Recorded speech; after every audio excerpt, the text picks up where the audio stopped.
Hey everybody, I'm Jay Kenner and welcome to Random Stories I Found on My Phone. Today I'm going to riff a story off of this photo that I found on my phone. Let me see if I can make it bigger. So if you can see, it's a window display with like a little carousel down there, a little Ferris wheel, all sorts of cute little things. I have no memory of taking this picture. I have a bazillion photos on my phone, thus this little featurette that I do, most of which I don't know why I took. I thought it was fun. Anyway, and so to stay with that whole fun theory, just for fun, I like to give my storytelling brain some exercise and fast kind of riffs, like an aerobics break. I figure it gives you guys a peek into how authors, or at least this author, sneaks up on stories. I think I was in Chicago when I took that picture. I don't know why I think that. I could be completely wrong. It would have been about 15 years ago when I was researching a series. I could be completely wrong. It's on my phone, and so, I must have taken it on a different phone too because there's no location information. So who the hell knows? It's on there, and we're gonna run with it. I'm gonna go with I took it because it's pretty, and I think um, I I usually do romance, but I don't think this one's gonna be a romance. We'll see. We'll see. I've got an idea, so we're gonna start playing with this. So we need a heroine. We're gonna call her Emma. And she, like me, was standing outside the display looking in through this window. And I think she also, like me, a lot of my stuff in my books is something, something, something like me. But anyway, she lives in a smallish town, which I do, but not too small. I'm really picturing the town I'm in, which is a town called Georgetown, Texas, just outside of Austin.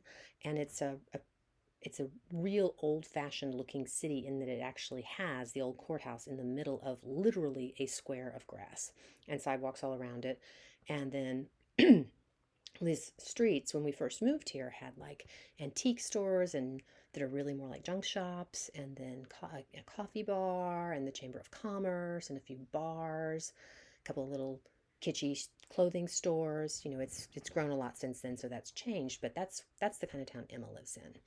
And I figure she probably walks home from school every day. And one of the things she sees when she walks there is this uh, one of those antique stores, those funky kind of antique stores where sometimes you can find actual treasures, but most of it is just junk.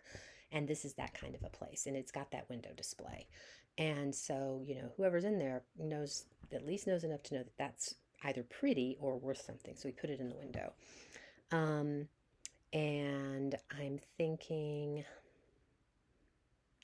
okay, so he put it in the window. So who's he? So this owner is, everybody on the square normally is kind of dressed super cash and whatnot, but he is, he's British. He's Giles. He's Giles. He's very, erect posture. He's wearing a black suit. That's not Giles, but that's fine. And he's very proper. He's got this sort of gypsy Romanian kind of accent, and he's really nice. He's got all these like funny toys, like old trucks and stuff inside there, and he'll let kids come in and play with them, but they are not allowed to touch the carousel. And you know what? I've totally fixated on the carousel, so pretend like there's nothing else in that picture. That carousel part is what's in our story. It's the key for the story. So all the other stuff magically goes away. That's what we're all focused on. And Emma, I named her Emma, right? If I didn't, I did now. She is now Emma. Our protagonist is now Emma, and she is just in love with that carousel. And he'll turn the little key and let it go, and the little horses go up and down, and there's little figurines on the horses. Um, I think the little figurines maybe are all girls, and they're in these pretty little skirts, and all of them are uh, the bodies are china, but they're dressed in like real stuff. And one time maybe he even takes one down and lets her look at it. And Anyway, so she comes in, and at one point, I'm thinking there's a jerk from her school, and he comes in, and for some reason, he didn't like the old man. Maybe he's just a snoot. Oh. His father is the landlord for the junky antique store that the Giles character owns. Um, we'll keep him Giles, whatever. I'm talking Giles Buffy, by the way, so apparently I'm leaning a little bit supernatural here. We'll see where it goes. Anyway, so maybe the landlord, the father of the jerky guy, maybe he thinks that since his dad's the landlord and this guy has a junkie shop, that the guy's beneath him and he's being an ass. And oh, so let's do this. All of the horses have figurines on them, and all are in pretty dresses. I did that, but they're all there, and they're these China dolls, okay? And the asshole knocks one off and it shatters.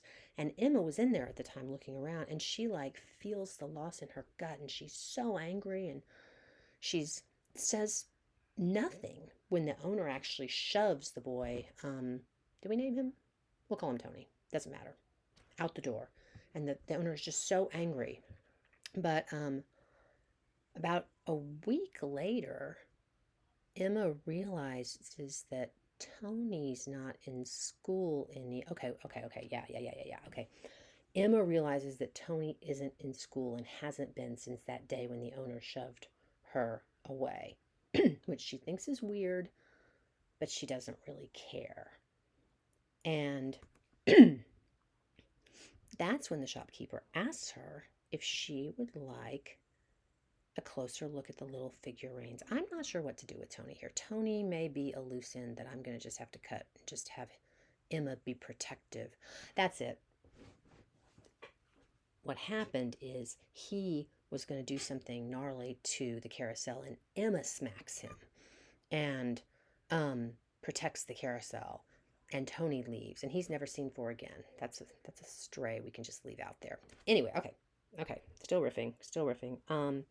So that one day the shopkeeper asks if she'd like a closer look at one of the figurines, and of course she does. And so they walk over there together, and she notices, the place where the one is missing that jerkwad Tony broke.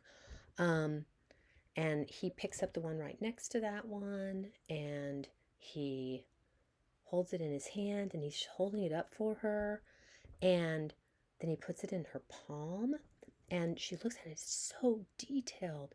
There's this face, and there's hair that like almost looks like individual strands, and the eyes seem to like really be looking back at her, and she seems really familiar to Emma, and Emma's not really sure what's going on. And then more and more familiar every second. And then she realizes why. The little China girl is like a mirror. It's looking exactly like her.